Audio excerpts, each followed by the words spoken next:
What is up, everybody? Welcome to Sales Stories in Real Life, episode 14. I'm your host, Alex Bruschi, and this is the show where professional salespeople share their experiences on times that they were on the buyer side and they were being sold something. And today we have a hilarious guest, Mr. Chris Bogue. He is a founder, comedian, sales trainer, whose specialty is mercifully short video content that drives revenue. Chris, welcome to the show. I hear you had a really interesting experience when you were checking out or rather getting your feet wet in the improv space. What happened there?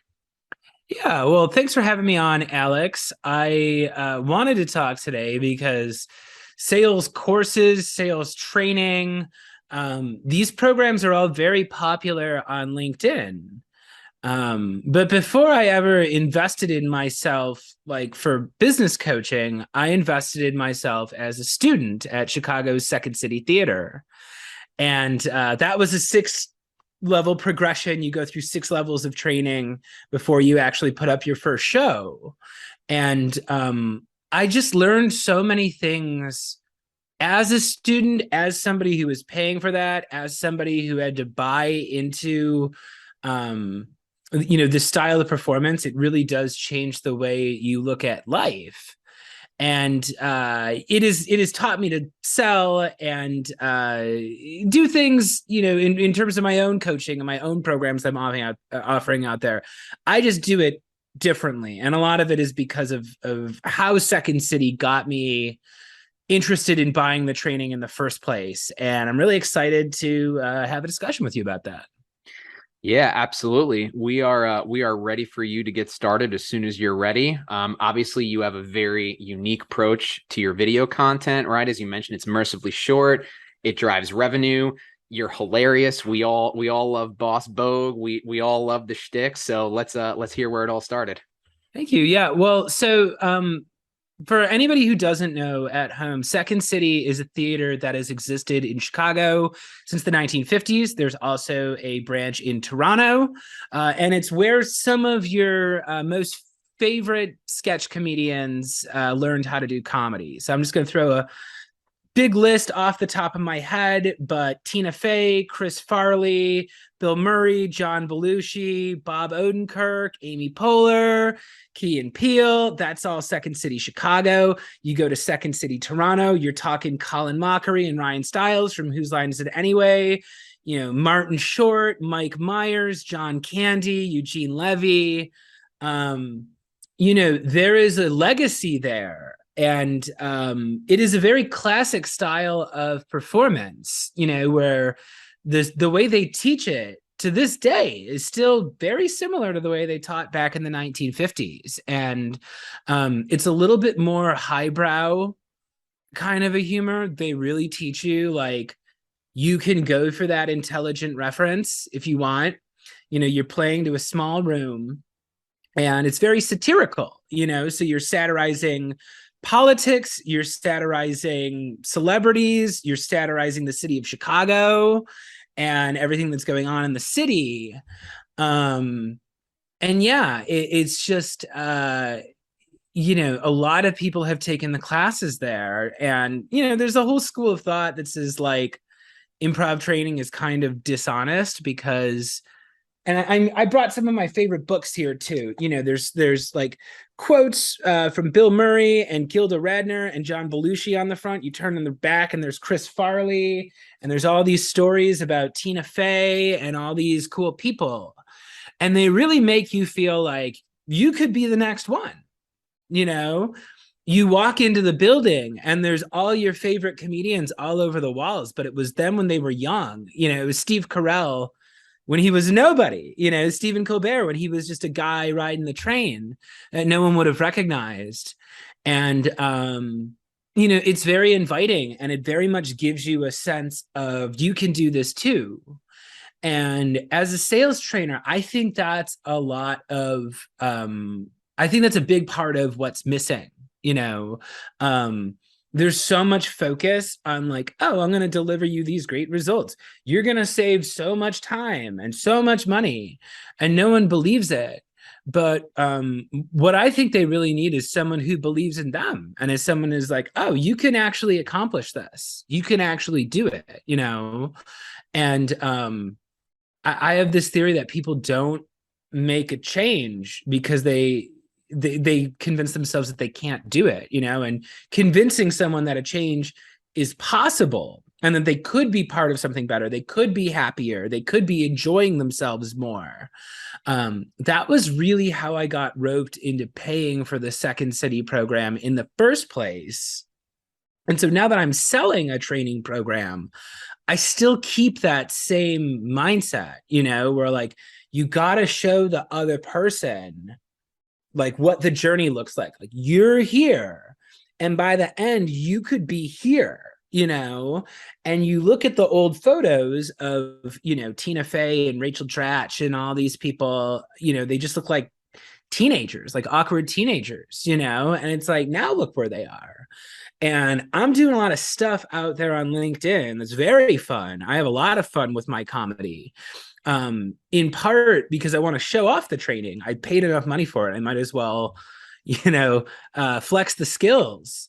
But I also want to show what transformation is possible. And I'm always trying to show these companies, look, you know, if you come in with a little bit of style and a little bit of fun, you know, and you go out there and play as a more open and intelligent version of yourself, you could be out there having fun too, you know. And my whole brand, I don't do a lot of negativity, I don't do a lot of like putting people down or call out culture or any of that stuff. I'm always trying to show people like, wow, look at how much fun you could be having if you decided to put a little creativity into it. You know, if you got the nerve to go out there and actually turn the camera on, you could be out there having all the fun that you see these big creators having. You know, it's not just me. It's like there's a whole streak of this happening on LinkedIn where it's like you got Corporate Bro, you've got Will Aiken and everybody at Sales Feed. You know, one by one, companies are realizing that like comedy is serious business. You know, it is just easier to get someone's attention and build their trust if you can make them laugh.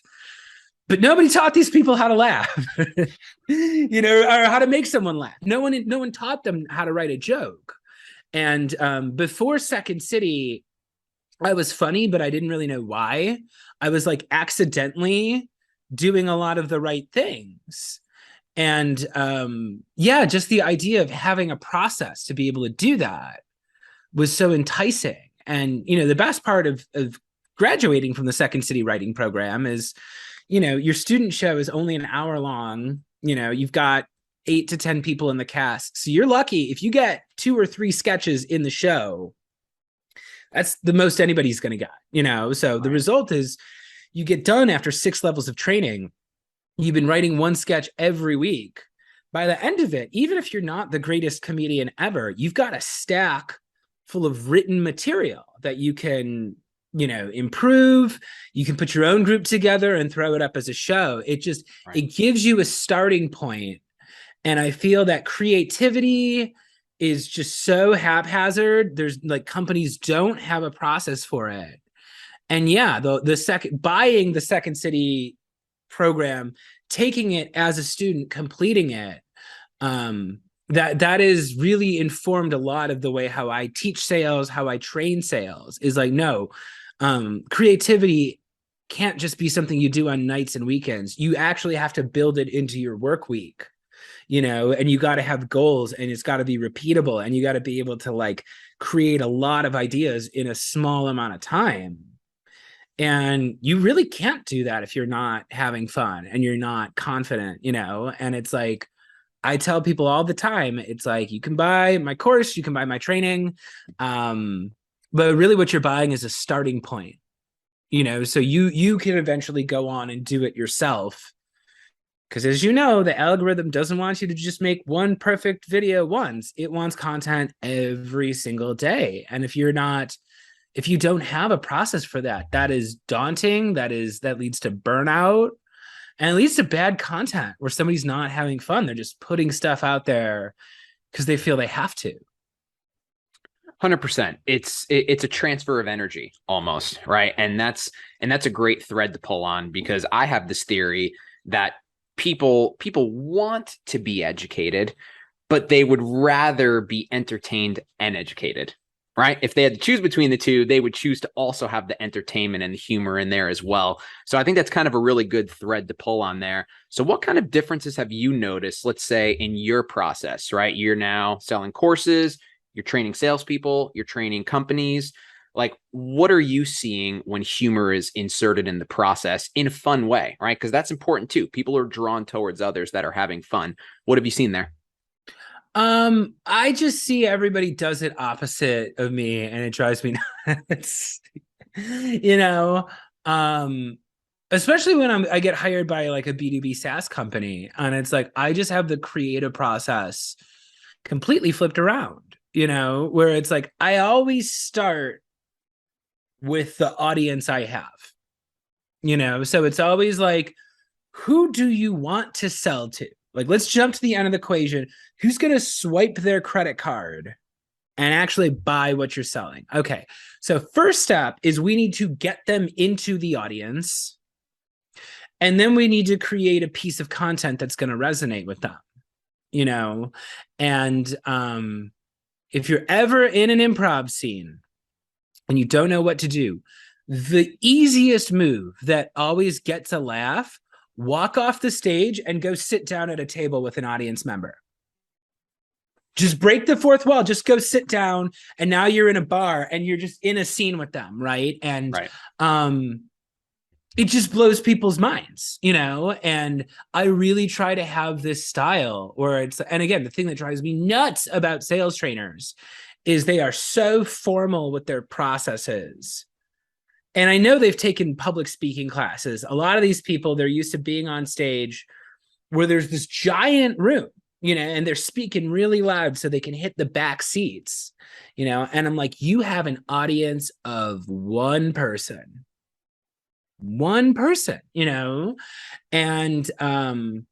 if you resonate with them, if you make it about them, that'll get the laugh, or that'll, at the very least, it'll make them think, and when I do sales training, I have this super short video style, where if I want to get a meeting with somebody, I send them a little 30-second video to get a meeting with them. And this is what I do instead of cold calling, and there's just something about saying their name and talking about them and being like, oh, hey, I know that you posted this thing about this, which got me thinking, and I'd like to have a conversation with you about blank. They kind of can't look away because I'm looking straight at them and I'm talking about them. And yeah, that's the thing, is like in improv shows, people will be like, oh, it was the funniest thing I ever saw. I don't remember any of the jokes, and oftentimes that's because outside of that room, outside of that moment, it probably wasn't funny, but if I'm doing a game and I'm interviewing someone and they're like, oh yeah, I had Nana's banana muffins, and then 20 minutes later in the show, I'm like, Nana, I want more banana muffins. They're going to laugh just because Nana's banana muffins is such a specific reference. Right. And what I'm doing is I'm creating an inside joke just between me and that audience. It's like, you would not have gotten this reference if you weren't here 20 minutes ago to see the beginning of the show, Right. And I always want the audience to feel like they're in on the joke.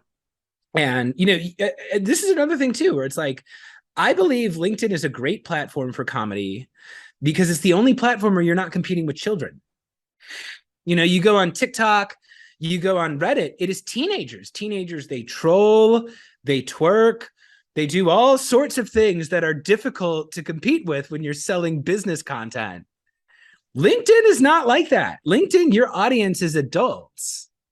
They're adults. They either have money or they don't have money and they're procrastinating from their job, but in either case, that's a great audience. And, slowly the LinkedIn world is starting to take notice of me because it's like, yeah, actually, when that's a smart person And you could be like, all right, let's talk about this LinkedIn trend I've seen. Have you heard about the double tapping where they call you twice?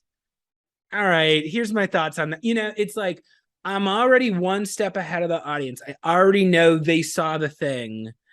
And again, this is really what the Second City teaches is you're not going for this general message that every single person under the sun is. You are really tailoring it to the people that are in this room.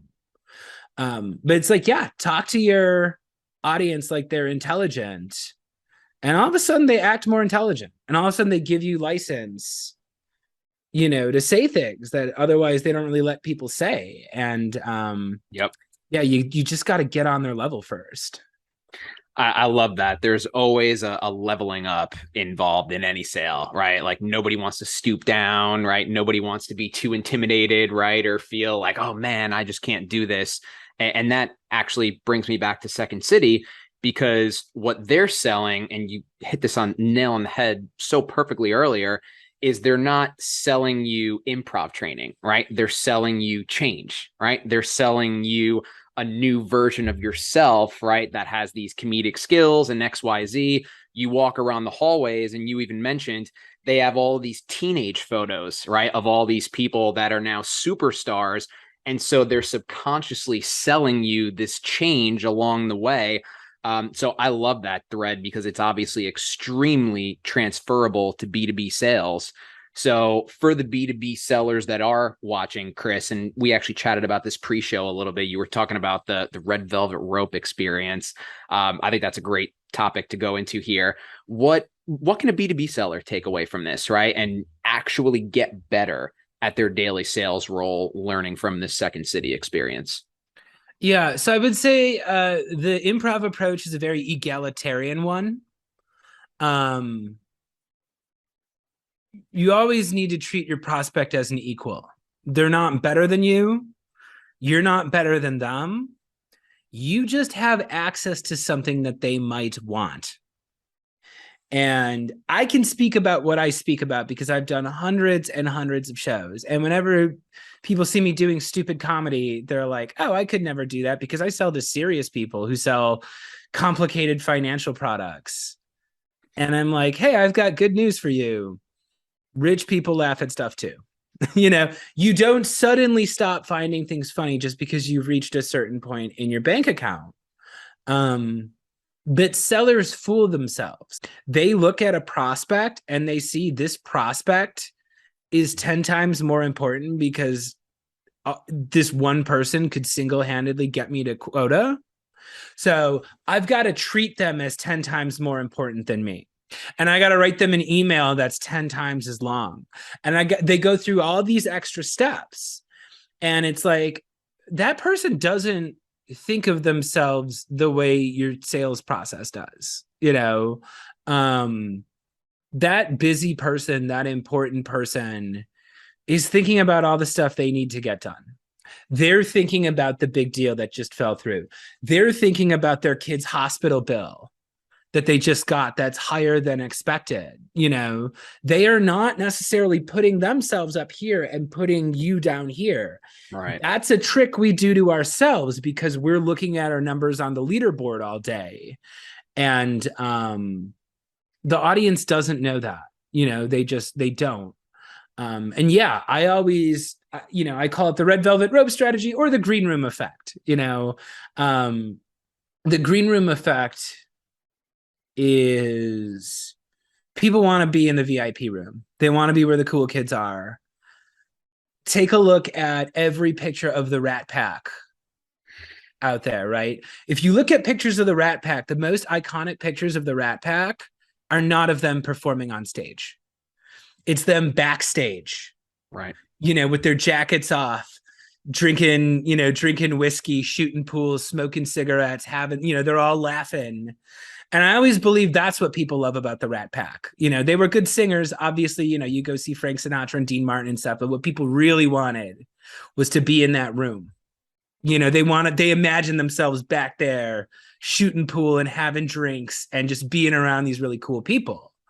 And that was always my strategy as a seller. It wasn't, hey, you're doing everything wrong. Let me come fix this. It's not, oh, I know you're so busy.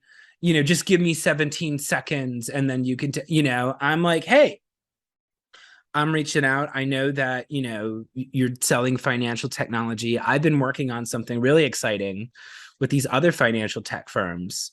And we've got events coming up. We're holding some meetings later on this month. And I want to see if you'd be interested in checking out what we're doing, and I call it the red velvet rope strategy because I'm just like, hey, you know what? I'm coming in here. Me and you, we are equals. Here's this red velvet rope. I can lift this up. I actually think you probably should have access to this.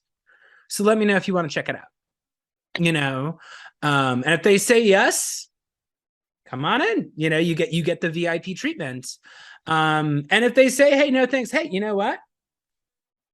Party's going to keep going. The party is not stopping. So I'm going to note that you're taking a pass right now. But if you ever want me to let you back into the green room, we're all hanging out here. And these are all cool people, all in your industry. We're doing really exciting things I don't see anybody else doing. And so, yeah, let me know, and it's this thing where it's like, there's always an event coming up. There's always something cool happening behind the scenes that I can show you. Right. And it's never, goodbye forever. It's just, goodbye for now. Hey, maybe you don't want to come see the show tonight. Maybe you're all booked up. But next season is going to be even bigger. So let me know if you want to come check it out then. And it's always something they can be a part of that's bigger than the both of us. That's such a great way to put it, is it's bigger than the both of you, right? It's like selling a sense of belonging, right? It's like selling that community aspect. And then I love what you said. If someone does say no, then it's just like your red velvet rope. I'm like, okay, hey, if you ever want to come back here again, let me know. The worst thing you could do, right, is guilt somebody, right, into or forcing someone to want to come behind the red rope, right? Like they need to have that buy-in themselves. Like you're not going to force them into doing so. So I think that was a really great way to tie it together there, Chris. Mm-hmm. Thank you. This has been great. I did not prepare you for this, so apologies in advance. But is there a potential Boss Bogue appearance? Oh, I would have to get in a costume. If I knew that was happening, I would have prepared. But unfortunately, I don't have the costume. But we can talk about that character if you want. I was going to say I didn't prepare you, so that's my fault. But it does tie into what you were saying earlier around comedians making inside jokes with that room only, right? So you're on top of the Chris Bogue Communications brand, you have all these characters, right, that you're building out, and you could build sketches out for all of these characters, right? And the opportunities just become endless. So before we start to wrap things up, I think that'd be a great thread to pull on a little bit. What have you seen in the creation of these characters, right? And there's the Sherbert one too. Sherbert Vagman is a popular one. Vagman he wears a cape and he just gives really vague LinkedIn non-advice. So one consistent thing I tell people, and this is true whether you're writing marketing emails or cold sequences or making TikTok content or LinkedIn content. Whenever someone hires me, I tell them, look, you don't know what good content is. I don't know what good content is. The audience is going to reveal that to us, and even the best improvisers only have like an 85 or 90% success rate on their scenes.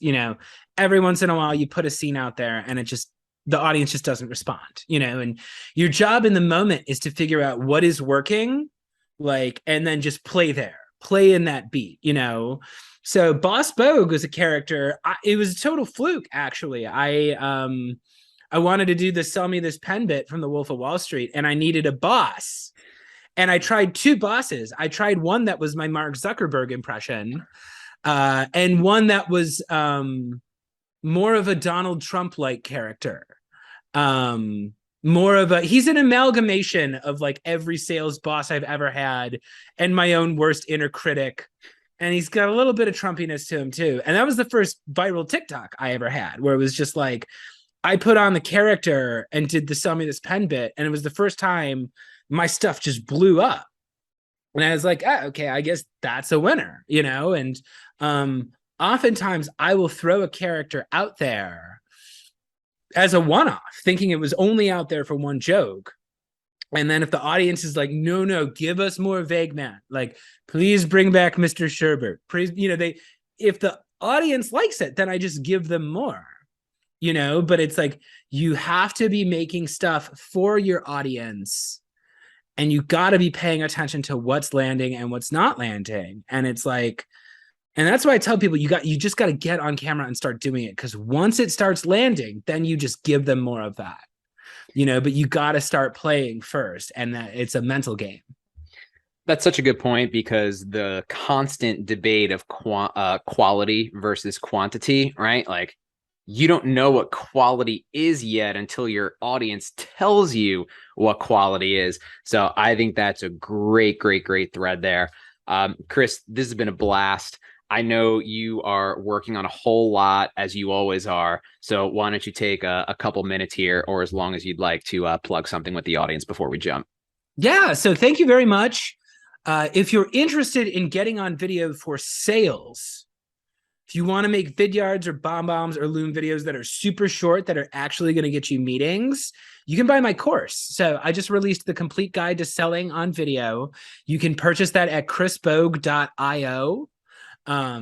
So that'll get you, that is everything you need. That is a start to finish sales process. I cover on-camera performance, you know, lead gen, sales strategy, LinkedIn growth, outbound on Gmail and LinkedIn, filming, editing, captioning. It is everything you need for your sales process on video. You can also hire me as a trainer or a coach at christopherbogue.com. Or if you want to follow me for new content every day, I'm Chris Bogue on LinkedIn. You can ring my bell if you want to follow new updates from me every day. And you can follow me on TikTok at Chris Sells His Soul. Love it. If you are not connected with Chris on LinkedIn, TikTok, whichever platform you use, make sure to do it immediately. He is hilarious. Chris, this has been fantastic. We'll be sure to link all of those things that you just mentioned in the episode when the episode drops, so you guys can just scroll right down just a little bit, and that'll all be right there. This has been absolutely fantastic. This has been a great episode. I know that you did all the improv comedians out there proud with this one. Thank you all again for another great episode, and we'll see you again next week. Thanks.